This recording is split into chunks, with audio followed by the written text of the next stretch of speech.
People don't plan to fail. People don't plan to fail, they fail to plan. It's like my favorite saying. I firmly believe this. If you don't have like a 3-month outlook or a 6-month outlook, like how is your team supposed to have an outlook? How are the people you're working with supposed to have an outlook? Like where are you going to be next quarter? Like can anybody tell me how many sales they're going to do in the next quarter? Like I would just love to hear it. No, cool. Yeah, so like if you don't have a sales goal or a product goal or a launch goal or a fundraising goal or a recruiting goal or any sort of goal, like how do you know if you did a good job? How do you know if you hit the goal? That's like, to me, that's like failure. It's like CEO failure, COO failure, whatever your title is, like that's failure. So if you can't hold yourself accountable to something, like you have ultimately done a bad job at it.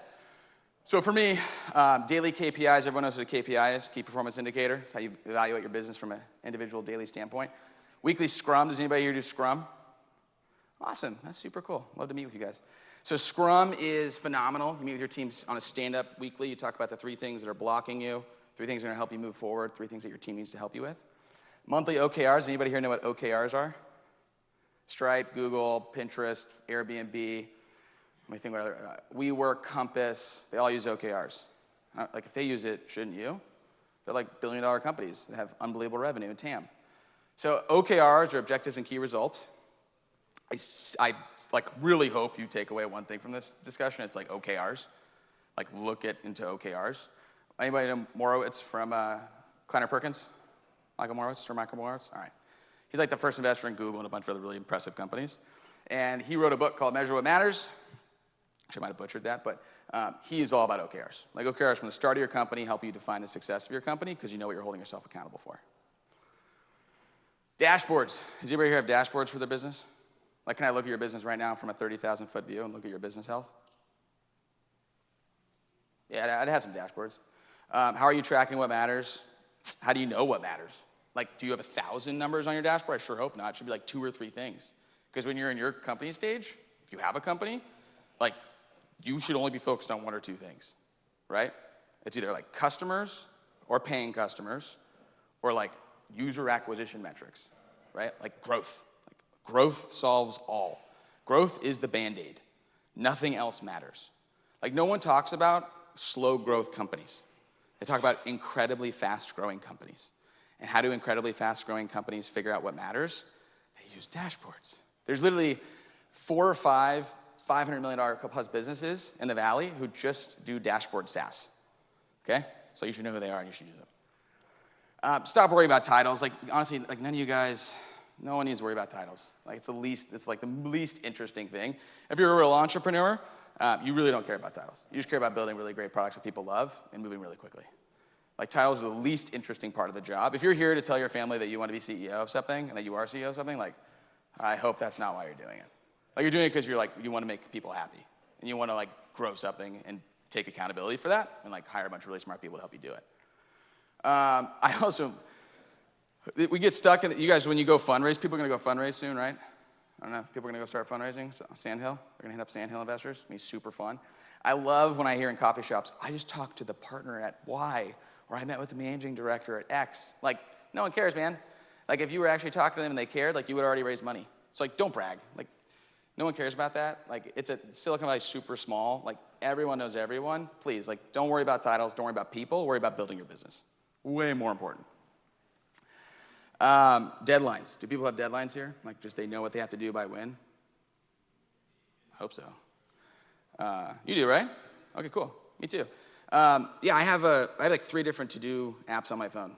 I have like 10 to 15 kind of core personal to-dos every day, 3 or 4 core things I care about in my business I need to do, and I call them 3 or 4 team things, so like ways to keep my team on track.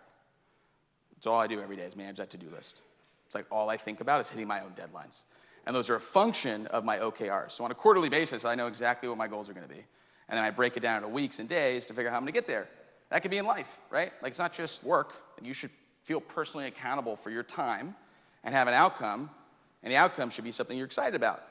Maybe it's not just making money, maybe it's spending more time with family, maybe it's buying a new car, maybe it's, I don't know, buying a house. I have no idea what you care about, but like please don't just like focus entirely on the business.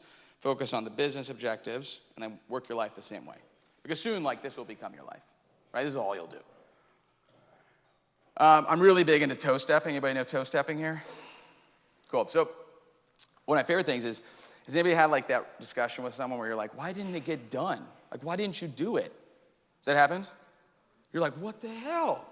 Like, why didn't you get that thing finished? You're so confused, right? As like the founder of the business, you're like, oh, like what? How could you not do that on time? That, to me, that's when you go toe step.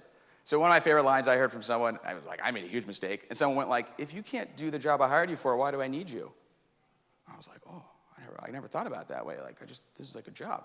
So toe stepping is awesome. Like, if someone else can't get it done, just go do it, right? Like, why are you worried about other people not doing it or making it happen? Like, just go get things done. Just go execute. That's all that matters. Just go get things done. So, like, celebrate when people on your team and people you work with just go get things done. Because they're hopefully driving the business forward if you're focused on the right things in the dashboard and the right things when you plan it, right? I'm really big into stories. This is like a personal anecdote. You have to tell a really compelling story. So I'll tell you a story about when I started my last company. So I spent 3 years at the Home Depot. Hopefully everyone knows Home Depot. 10th largest home, thank you, God. 10th largest, one of the top 10 largest retailers in the country with about $200 billion. Solely forgotten because of Amazon, but it's a phenomenal online and offline retailer. And the way I think about Home Depot is they have 450,000 associates. So if they employ 500,000 people, 0.24% of America's workforce is Home Depot. And those associates are usually part-time retail workers, which means they have a hard time accessing healthcare. So I spent 3 years traveling the country. I went up to Flower Mound, Texas. I went up to Wilmington, Delaware. And I spent time with Home Depot associates to integrate my product. It was awesome. But I learned along the way that the associates' number one pain point was healthcare. They couldn't access healthcare. They're actually scared of going to the doctor because they're worried about the out-of-pocket costs. Crazy, right? So I started a company to address out-of-pocket costs for healthcare for retail workers and general part-time workers across the country. Pretty good story, right? Pretty compelling. Makes sense? Like 50% of it is generally like true. 50% of it I made up after I decided to start the company, right? Like I knew I wanted to get into healthcare. I had no idea how I was going to get into healthcare. But like it all kind of came together. So I tell the same story. That same story, I tell it to every person I recruited. I tell it to investors. I tell it to you. It's consistent. It's clear. And you suddenly kind of care, right? You're like, oh, like I got it. Yeah, like I got a little bit of his bio. Like I know what he's doing. I know why he's doing it. Like that's kind of interesting, right? Sure. So I hope that you guys have an awesome, compelling story for why you're doing what you're doing. And it's nice and concise. Like you could tell everyone the same story in less than 60 seconds. Because honestly, like if it's longer than 60 seconds, I'm just going to tune out. Like I'm not going to listen.